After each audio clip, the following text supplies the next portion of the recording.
Good morning students. Chapter चल रहा है हमारा change in profit sharing ratio.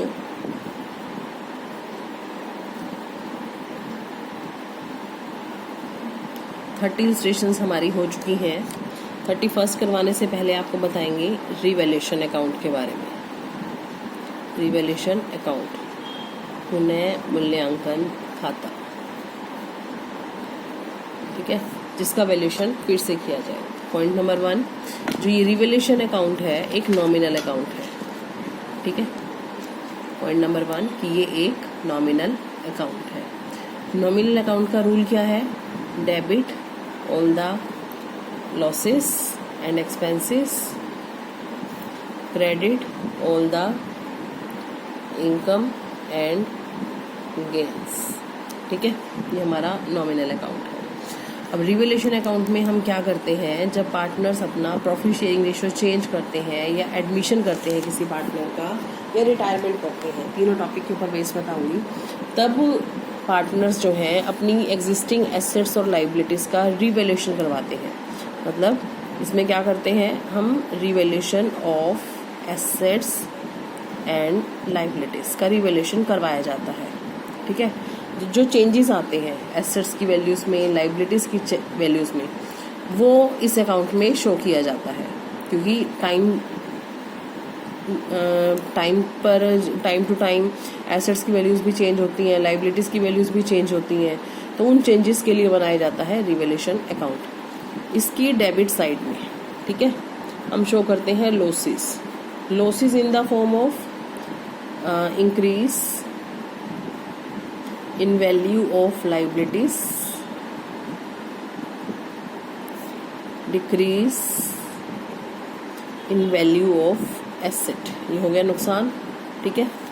और क्रेडिट साइड में हम शो करते हैं हमारे gains in the form of increase in value of asset, decrease in value of liability, ठीक है। Then if credit side in exceed, then debit, it will be profit on revaluation. If debit side exceeds credit, it will consider loss।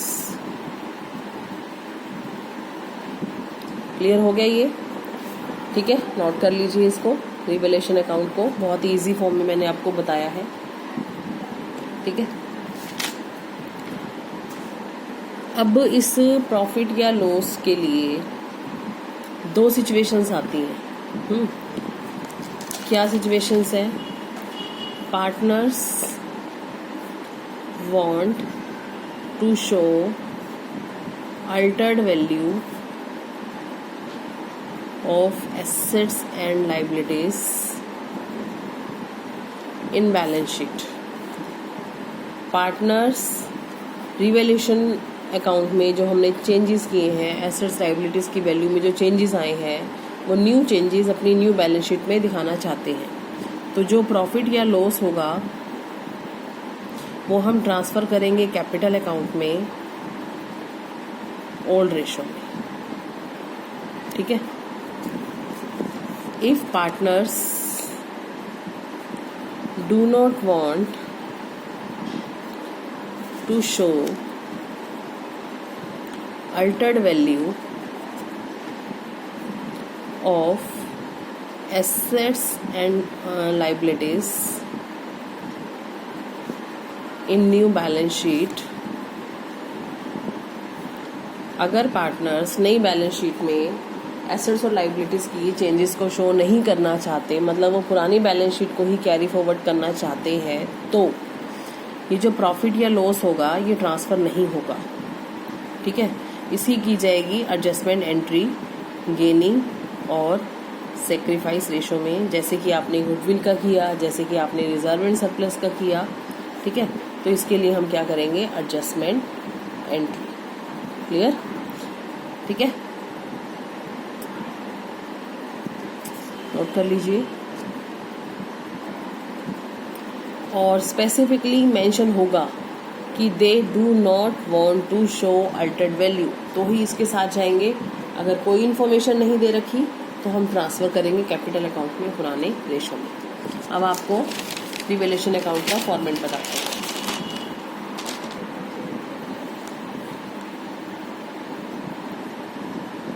Revaluation account वही same जो accounts का format होते हैं वही format है।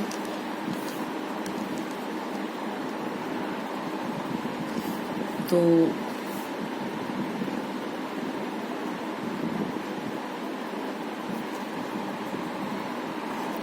इसकी डेबिट साइड में हम दिखाएंगे decrease in value of asset, increase in value of liability, liability की वैल्यू का बढ़ना, या कहीं अनरिकॉर्डेड हमारे पास लाइबिलिटी थी और वो सामने आ गई तो वो भी शो कर देंगे, ठीक है। और क्रेडिट साइड में दिखाएंगे increase in value of asset, decrease in value of liabilities, कोई अनरिकॉर्डेड एसेट जो अब तक बुक्स में नहीं शो कर रखी वो शो कर देंगे तो वो भी प्रॉफिट है। क्रेडिट और डेबिट साइड का टोटल करेंगे। क्रेडिट साइड बड़ी आई तो प्रॉफिट और डेबिट साइड बड़ी आई तो लॉस, ठीक है। Illustration number 31।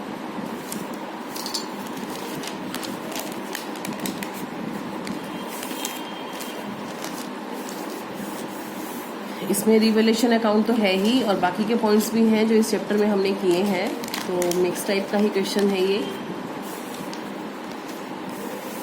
ABC 3 पार्टनर्स हैं, रेशो है इनका 3:1। बैलेंस शीट में कैपिटल दिया हुआ है, रिजर्व है एक हमारे पास 18,000 का, ठीक है। और क्वेश्चन के बाहर इन्होंने लिखा है कि इन्होंने रेशो चेंज कर लिया, इक्वल कर लिया। और गुडविल है फर्म की 3 लाख रुपए।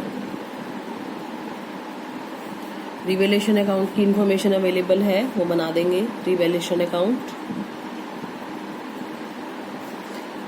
फिक्स एसेट्स को डेप्रीशिएट करना है 10% से। फिक्स एसेट्स हैं 1,80,000 की, डेप्रीशिएट करने का मतलब है कम करना है, तो 2 फिक्स एसेट 10% 18,000 से कम हो जाएगा। और कोई इन्फॉर्मेशन नहीं है इसमें, एक ही पॉइंट है। तो क्रेडिट साइड में तो कोई पॉइंट ही नहीं हुआ, तो सिर्फ डेबिट का ही एक पॉइंट है, तो ये हो गया लॉस ऑन रिवैल्यूएशन।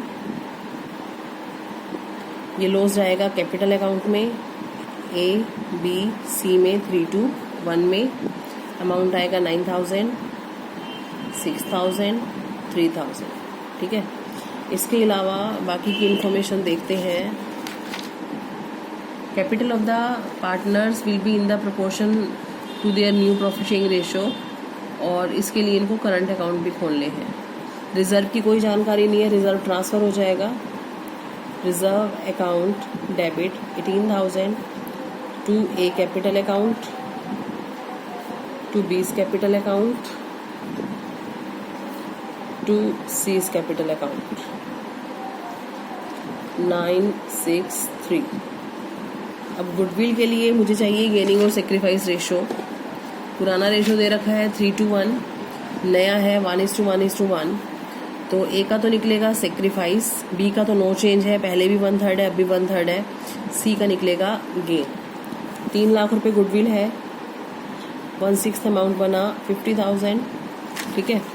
तो गेनर कौन है? C's capital account debit 50,000 to A's capital 50,000, ठीक है। अब ये कहते हैं कि इनको कैपिटल भी आपस में अकॉर्डिंग टू रेशो करनी है। इनकी कैपिटल दिया हुआ है 50, 40, 30। ये कैपिटल इनको दी हुई है, एक ही है 50, 40, 30, तो टोटल कैपिटल कितना हुआ इनका 120। ठीक है, अब इनको कुछ ना कुछ मिला भी तो है ना।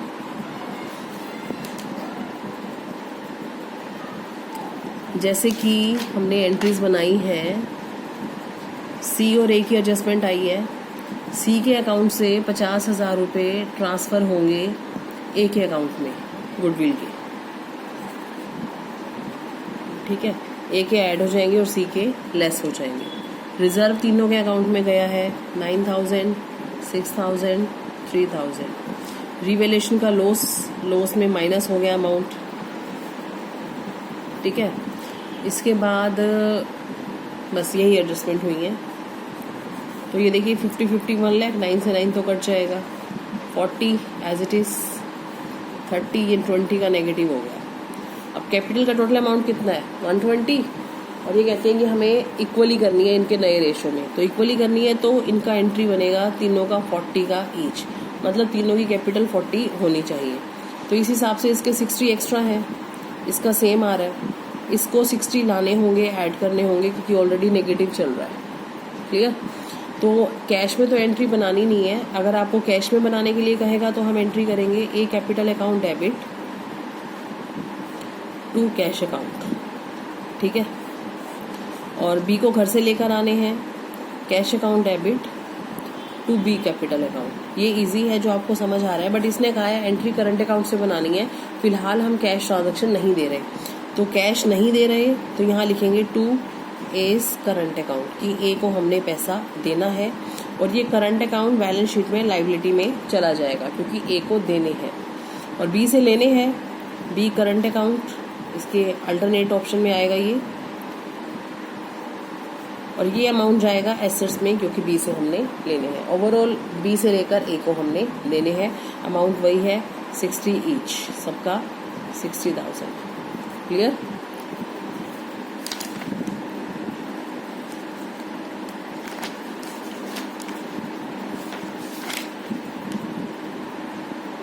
नेक्स्ट क्वेश्चन देखिए 32nd क्वेश्चन है भव्य एंड नमन।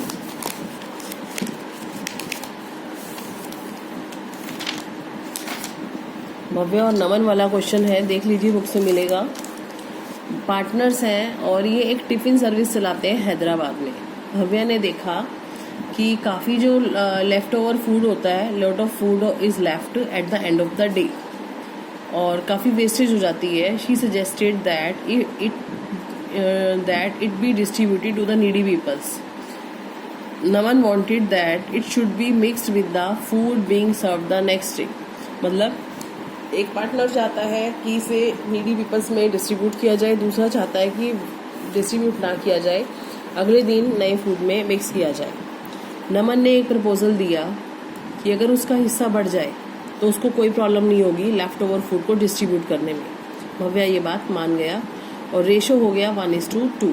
मतलब पहले तो भव्या और नमन का रेशो था 1:1 और अब हो गया 1:2।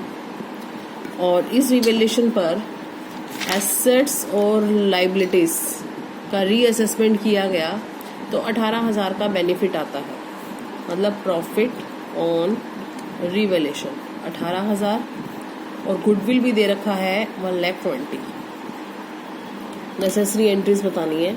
फर्स्ट ऑफ ऑल तो आप गेनिंग सेक्रीफाइस निकालिए। डेफिनेटली भव्या का सेक्रीफाइस आ रहा है और नमन का गेन आ रहा है क्योंकि उसका हिस्सा बढ़ गया ना। तो गुडविल का 1/6 पार्ट 20,000 जो गेन कर रहा है वो पे करेगा। Naman capital account debit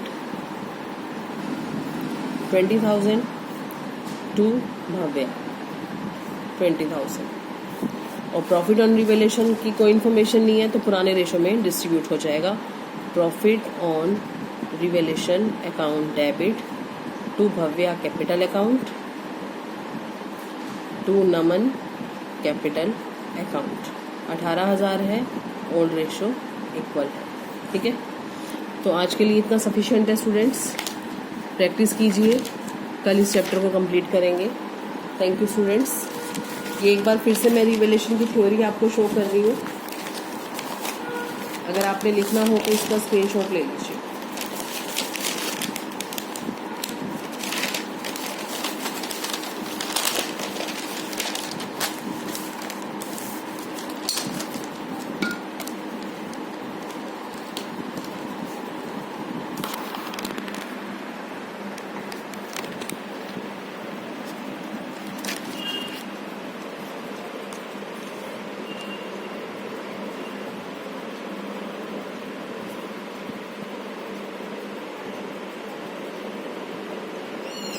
okay students, thank you.